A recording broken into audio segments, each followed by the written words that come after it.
దేవుడు ఎక్కడో లేడు, మనలోనే ఉన్నాడు. ప్రతి జీవిలోనూ ఉన్నాడు. ఇతరులకి మనం ఎంత మేలు చేస్తే మన హృదయాలు అంత పవిత్రమవుతాయి. శత్రువుకే కాదు, స్నేహితుడికి కూడా నీ రహస్యాలు చెప్పకు. ఎందుకంటే సమయం వచ్చినప్పుడు వాడు కూడా శత్రువులాగానే నీతో ప్రవర్తిస్తాడు.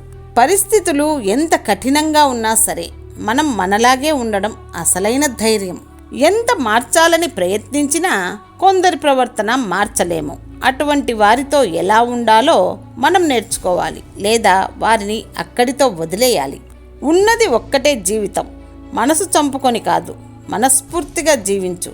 నీకు ఏమి అనిపిస్తే అదే చెయ్యి. కాలాన్ని వృధా చేయడం అంటే నిన్ను నువ్వు దోపిడీ చేసుకోవడమే. సాయం చేసేవాడు దేవుడు, మంచిగా మాటలు చెప్పేవాడు గురువు, నీతిగా బ్రతికేవాడు మనిషి. వేలాది వ్యర్థమైన మాటలు వినడం కన్నా శాంతిని, క్రాంతిని ప్రసాదించే మంచి మాట ఒక్కటి చాలు.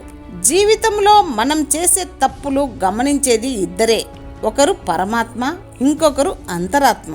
కోపమే అన్ని కష్టాలకు కారణం. దానిని ఎలా నియంత్రించాలో తెలుసుకోవాలి, లేకపోతే జీవితం దుర్భరంగా మారుతుంది. తల దించుకుంటే గౌరవం, తల వంచుకుంటే బానిసత్వం. అర్హత లేని వాడికి గౌరవం ఇస్తే వాడు నిన్ను బానిస అనుకుంటాడు. సంపద ప్రారంభంలో సుఖాన్ని, మధ్యలో భయాన్ని, చివరలో పశ్చాత్తాపాన్ని కలిగిస్తుంది. బాధలో ఉన్నవాడిని బాగున్నావా అని అడగడము అమాయకత్వం. బాగున్నవాడిని ఎలా ఉన్నావు అని అడగడం అనవసరం. మనిషికి వయస్సు పెరిగే కొద్దీ అనుభవం పెరగాలి, ఆలోచన విధానం మారాలి, ప్రవర్తనలో మంచి చెడు తెలుసుకోవాలి. అప్పుడే మనిషికి విలువైన గౌరవం, సమాజంలో మంచి వ్యక్తిగా గుర్తింపు లభిస్తాయి. మనిషితో ఏర్పడిన బంధం మనసు వరకే ఉంటుంది, కానీ మనసుతో ఏర్పడిన బంధం మట్టిలో కలిసిపోయే వరకు ఉంటుంది. ధైర్యం అన్నదే సంపద. ధైర్యం కోల్పోతే నీ జీవితంలో అన్నీ కోల్పోయినట్లే. అందుకే వెనుగడుగు వేయొద్దు. మాటలతో చంపగలిగినది, మాట్లాడకుండా చంపగలిగేది ఒక్కరే. మన మీద వల్లమాలిన అభిమానం, ప్రేమ ఉన్నవారే. ఎవరిపైనా ఆధారపడవద్దు. ఇతరుల సాయాన్ని నిరాకరించే స్థాయికి చేరుకున్నప్పుడే మీరు స్వేచ్ఛ పొందగలరు. వ్యక్తిత్వం కోసం విజయాన్ని వదులుకో, కానీ విజయం కోసం వ్యక్తిత్వాన్ని వదులుకోకు. నీతి కోసం బ్రతుకు, నిజాయితీ నిన్ను బ్రతికిస్తుంది. సత్యం కోసం బ్రతుకు, ధర్మం నిన్ను బ్రతికిస్తుంది. మంచి కోసం బ్రతుకు, మానవత్వం నిన్ను బ్రతికిస్తుంది.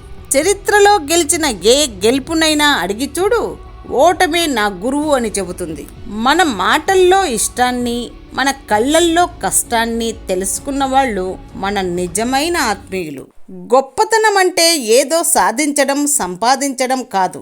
మన చేతల వల్ల కానీ, మన మాటల వల్ల కానీ ఎవరికీ బాధ కలిగించకుండా ఉండడమే నిజమైన గొప్పతనం. తెగ మాట్లాడేవారు ఓటికుండల్లాంటి వారు, వారి దగ్గర ఏమీ ఉండదు. మన వలన ఒకరు సంతోషంగా ఉన్నారు అంటే అది మన వ్యక్తిత్వం. మన వలన ఒకరు బాధపడుతున్నారు అంటే అదే మన గుణం. కొందరి పొగడ్తలు నీ స్థాయిని పెంచేస్తాయి, మరికొందరి పొగడ్తలు నిన్ను నిలువునా ముంచేస్తాయి. జాగ్రత్త. కొంతమందికి గర్వం, అహంకారం ఉంటాయి, తప్పు లేదు. కానీ ఎవరి మీద ఎప్పుడు చూపించాలో అప్పుడు చూపించాలి. అంతేకాని ఎవరి మీద పడితే వారి మీద చూపిస్తే మాట్లాడడానికి మనుషులు కరువు అవుతారు. జాగ్రత్త. మానసికంగా శక్తివంతమైన వాళ్ళు ఎలాంటి కష్టాన్ని అయినా మరుసటి రోజు కల్లా మరచిపోగలుగుతారు. నింద నిజమైతే తప్పక దిద్దుకో, అబద్ధమైతే నవ్వేసి ఊరుకో. ఏ స్త్రీ అయినా తన శరీరాన్ని ఏ మగాడికి అంత సులువుగా అర్పించదు. తనే నా సర్వస్వం, తనే నా జీవితం అని భావిస్తే తప్ప అలాంటి స్త్రీ మరే మగాడిని తన దగ్గరకు రానివ్వదు.